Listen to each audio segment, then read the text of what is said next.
Donc on a beaucoup de patientes avec des petits seins qui sont assez surprises et qui nous disent « je comprends pas, j'ai vraiment des tout petits seins, pourquoi je développe un cancer ?» Alors il faut savoir que il n'y a pas que la taille qui compte hein, et que les cancers touchent toutes les femmes de toute morphologie.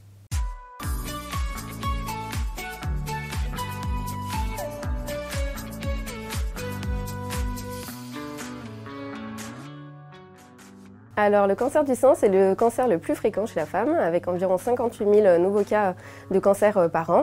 Et c'est le cancer qui est le responsable du plus grand taux de décès par cancer chez la femme. Donc dans le sein, il y a plusieurs structures. On va avoir la peau, la graisse, la glande mammaire, les cellules musculaires. Et la glande mammaire est également elle-même divisée en deux structures, donc les lobules qui permettent de fabriquer en fait le lait chez les patientes qui allaitent et les canaux qui permettent de drainer du coup le lait vers le mamelon. Et donc la plupart des cancers du sein se développent à partir de cette glande mammaire et donc on entendra souvent parler de carcinome lobulaire, donc les cancers qui se développent à partir des lobules, et de carcinome canalaire, les cancers qui se développent à partir des canaux. Les symptômes qui doivent vous alerter et vous amener à consulter, ça va être donc dans la plupart des cas la palpation d'une boule, qui est souvent indolore, donc la douleur n'est pas un signe d'alerte, une rétraction du mamelon qui n'est pas connue, donc qui est assez récente, un aspect un petit peu érosif, ulcéré du mamelon. On peut avoir également une peau qui est inflammatoire, qui a un peu un aspect de peau d'orange. On peut également avoir une déformation du sein, par exemple. Et pour les stades plus avancés, vous pouvez palper des boules au niveau du creux axillaire, donc c'est lié à une atteinte des ganglions, ou présenter un essoufflement, des maux de tête ou des douleurs au niveau du ventre sur des atteintes, on va dire, plus à distance.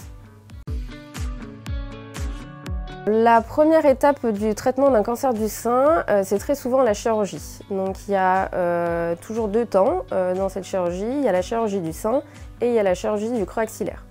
Pour la chirurgie du sein, on va avoir deux techniques principales, ce qu'on appelle une chirurgie conservatrice ou une mastectomie. La chirurgie conservatrice, c'est la chirurgie qu'on fait le plus souvent parce que maintenant la plupart des cancers du sein sont détectés très tôt grâce au dépistage. Et donc on enlève dans ces cas-là uniquement la tumeur et on laisse en place le sein. Vous entendrez également parler de mastectomie partielle ou d'oncoplastie.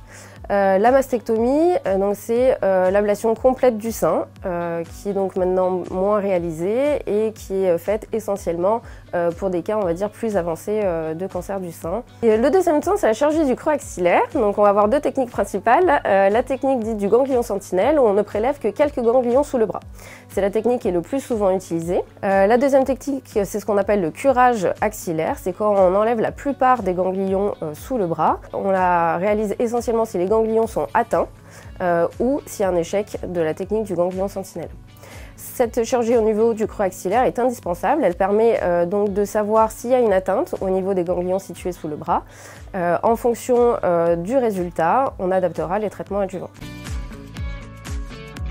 Le premier traitement, c'est la radiothérapie.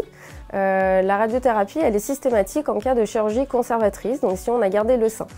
On peut irradier soit le sein uniquement, soit le sein plus les aires ganglionnaires, donc notamment les selles, en cas d'atteinte des ganglions sous le bras.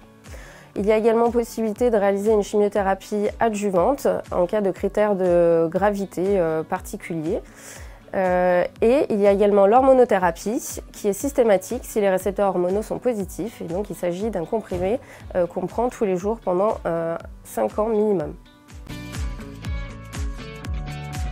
Alors il y a plusieurs facteurs de risque de cancer du sein, mais c'est pas parce que vous avez des facteurs de risque que vous allez forcément développer un cancer du sein. Donc les principaux, ça va être l'âge. La plupart des cancers du sein se développent au-delà de 50 ans, avec une moyenne d'âge au diagnostic de 63 ans. On va ensuite avoir, on va dire, le mode de vie, donc une consommation excessive de tabac ou d'alcool, les facteurs hormonaux, donc si on a eu des règles trop tôt ou une ménopause trop tard, ou si on a eu une grossesse tardive, c'est-à-dire au-delà de 30 ans. On va avoir ensuite l'obésité et les facteurs génétiques. C'est-à-dire qu'on va dire qu'il y a environ 10% des cancers du sein qui sont d'origine génétique. Si on estime qu'il y a des antécédents familiaux particuliers ou personnels particuliers, on vous enverra voir un oncogénéticien.